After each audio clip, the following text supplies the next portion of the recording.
Miley Cyrus or heavy. Trash. Trash.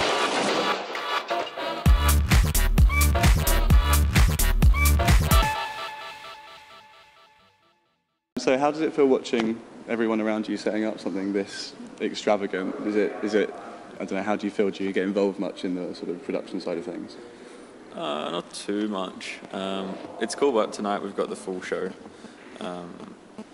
We've got a lot of lights and LED walls and all sorts of stuff, so we don't always get to put them all up because sometimes venues are smaller, sometimes they're bigger. But tonight we'll have the full show, so I'm looking forward to it.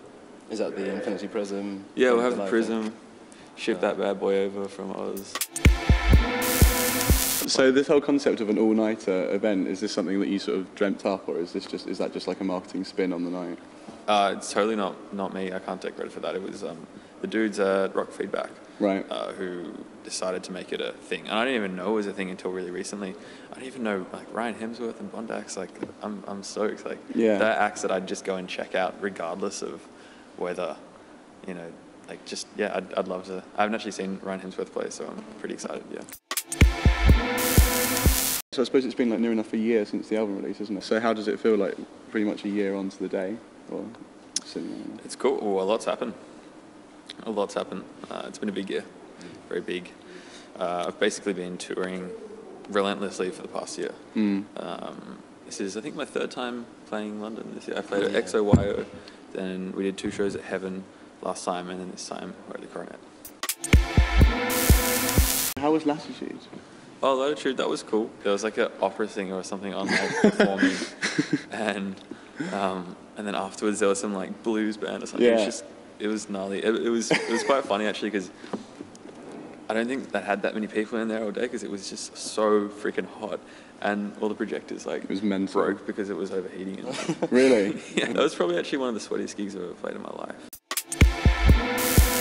And what do you do in the UK when you're not gigging? Like you said, you've been here since Tuesday, so it's Friday today. Oh, well, this is the first time I've had some time off in the UK actually. Okay. On a tour. So have you done anything? Didn't do heaps. I just kind of cruised around, like checked out some stores. Okay. Got a new jacket. Cool. Where's it from?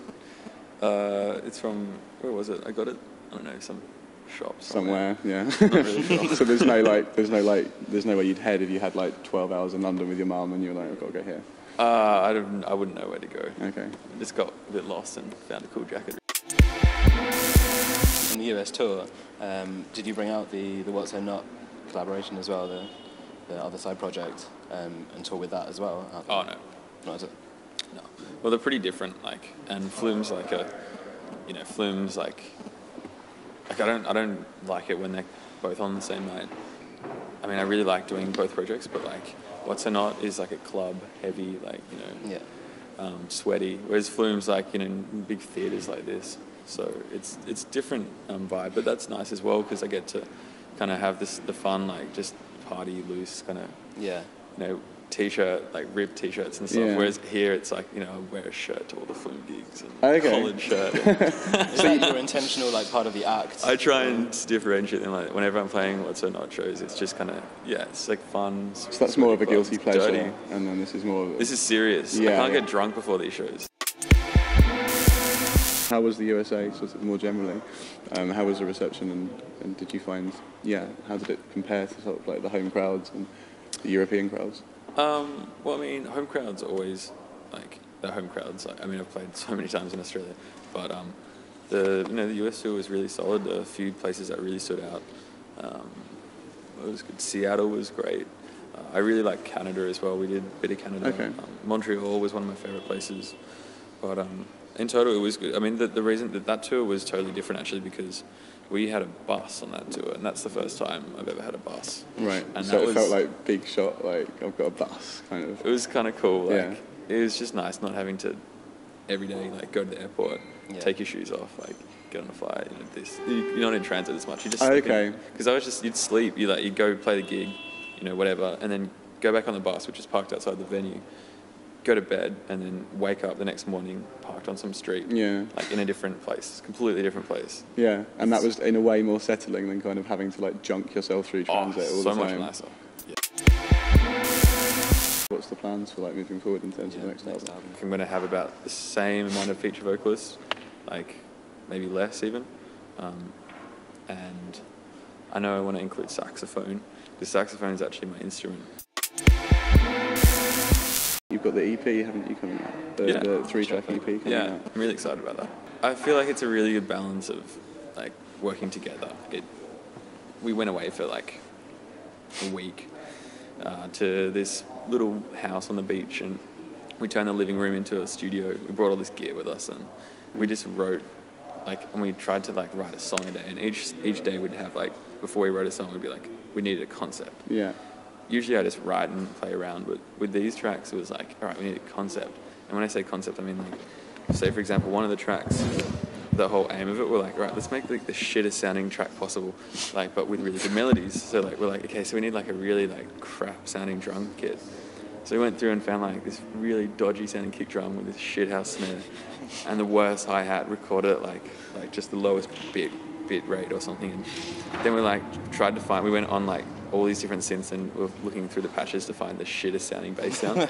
And we ended up with this like, this super twang, it's like dang, dang, dang, dang, dang. Yeah. It's got like a delay on it. Right. It's terrible, but... And then the mic we recorded it through was like some free mic Nick got with a VCR. Right. And then the concept was to do Proper that. bedroom recording, like reworked.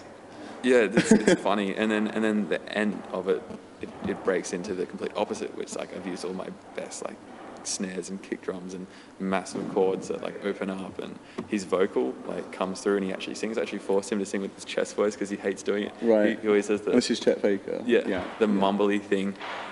So we got him singing, and that was kind of what we were doing. So we were just kind of experimenting with doing. So that was like. Yeah, the concept for one of the tracks, and they've all got their own little thing, but there's 3 songs. Right, okay. 3 songs, yeah. So it sounds like the concepts are really just fun, sort of really like centered around just like a lot of fun and just being able to sort of just mess around a lot. Well, then like the first day the track we wrote was Drop the Game, which is the lead track on it. And the first day we were kind of like, all right, we only got X amount of time, so we've got to make as big a song as possible. So the first day we focused on writing like a big track that, has a big hook and kind of like not too weird. Right. And then the second day we then were like, sweet, we got a big track, awesome, so happy about that. Now we can do something a bit stranger. Right. And then the next day we got a little bit even stranger. So it just kind of followed in suit in that sense. And by the end of the week, writing, messed up synths and crazy snares. Well, mate, luckily we only had like 4 days, otherwise it could have got pretty weird. Yeah. We should go and do it for a bit longer. The deluxe album that you released, you brought like vocalists on a lot of the songs, a lot of rappers and like quite iconic names. The Ghostface Killer from Ghostface Wu-Tang Killer. Clan or something, wasn't it? Was that something you intentionally wanted to do at the beginning, even though... No, it was never the plan. It was basically what's happened is over the past year, like since the album came out, a lot of people have like kind of reached out, or we've just met people along the way, along touring, and my label was like, I think we should do a deluxe version of the record. And I was like, awesome, let's do a deluxe version, but on one condition, it can't suck. Right, yeah. Most deluxe you can't versions just be of there things to sell. Are just another reason to talk about the record again. Yeah. So we're like, well, how can we make it not suck? And then we're like, maybe we could do a Put rappers in mixtape. it. That could be fun with a bunch of the people that you've met, Right. and like, some of this and that. So we sent it out to a whole bunch of people, and and we just kind of piece this thing together. It's really a bit of fun. It's not a new direction I'm taking or anything. It's merely just to make the mixtape a bit of fun. I mean, the deluxe version. Way back, was there someone that you admired that was like nice someone you work? looked up to? From that perspective, that you were like, oh my god, this is kind of happening. Was there like way back then? Was there kind of that first moment that you thought someone likes my sound and they do really good stuff too? Oh, yeah. I mean, I'm sure there was. There's just it went probably when Shlomo decided. Except like he was down to remix Sleepless, I was like, really? Right. Oh my god, because I was a massive fan. Yeah. So when he said he was up for remixing Sleepless, like he obviously liked it. So I was like, how much shit. of a compliment that is. I actually was in when I was writing the album. I was in the UK touring around with traveling around backpacking with a friend, Oh, cool. and like So you in have, UK and so you've Europe. done like the UK and stuff. Yeah, before? I backpacked like on my gap year with a Okay. friend, and that's when I actually wrote most of the record. Was in like hostel dorm rooms and like pubs and cafes. I just set up In the UK? in the UK and Europe. Yeah, I wrote a Okay. few. Actually, wrote What You Need. I wrote in the UK. I wrote a few bits and pieces. I finished Sintra in the UK. But anyways, That's cool. on that trip, I went and saw Shlomo play in some like little club basement thing, Yeah. and Where was that? and I was like, I don't know. It was Yeah. just it was fucking freezing. It was like snowing outside. There's this little sweatbox basement, and I said hey to him after, and I was like, oh yeah, like I'm Flume doing that. You reached to my track, and he's Yeah. like, oh yeah, and that was probably when I was like, shit, yeah. I'm gonna believe what's just happened. Yeah. That's amazing, and especially to have travelled like from one side of the world to the other at that time as well must have been like, Yeah, that was a buzz. yeah.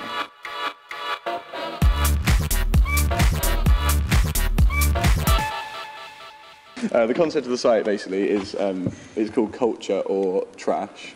So basically it's from my love and our love of sort of all things cultural and getting trashed at the same time. So this was our rubbish bin. We tried to find a tiny rubbish bin, a tiny trash can, and we couldn't. So we've got a black okay. sack. So it's good. Thanks, Take a Elephant and dip in the Castle, for black that. sack. Yeah, get involved. Culture or trash? X Factor. Trash. Trash. Trash. Yeah. Yeah, my Simple. mum and sister watch that show. Okay. Whenever I come home, Okay. I find them watching it. Neighbours. Oh, that's culture. Oh, yes. Absolutely. Beautiful Absolutely. culture. Have you been to Ramsey Street before? Never. Never been. Never been. I haven't been either. It's got to happen at some point. Also, I'm glad that's culture. Why is it That's so really big good. over here? Neighbours. It's just huge over it's here. Kind of It's shit. like- It's like culture. But It's so bad, but it's so good. It's like I don't everyone know why remembers that Carol broke through, season. and there's so many other things that happen. David Guetta. Man, this is actually a funny one because I think I have a lot of respect for the dude. Man, I have mixes from David Guetta back in like 05. Like he used to write some sick music. He used to like tour around and do heaps of cool shit. And then I think what happened was he just got too. I imagine he got sick of it. He was like probably like 32, 33. Yeah. In the clubs every weekend, and then he was like, you know what, fuck this, I'm just gonna make some money now. I can make big pop hits, and then he has now. Kylie, oh, culture. Culture. Yeah, absolutely. We love Kylie. She's not big in Australia though, is she? Oh, she's pretty big. She's pretty big. Yeah, she's pretty big. I think she's Oh, bigger wow. over here, but she's Yeah. she's She's big. over here. She's like a big deal. No, she's big. Like she played Heaven, where you played as well. Oh, yeah. Oh, really? She did. Not very long ago. No, not too long ago. Are you serious? Vegemite, oh, culture. Absolutely, I love this stuff. It's like, couldn't get more cultural.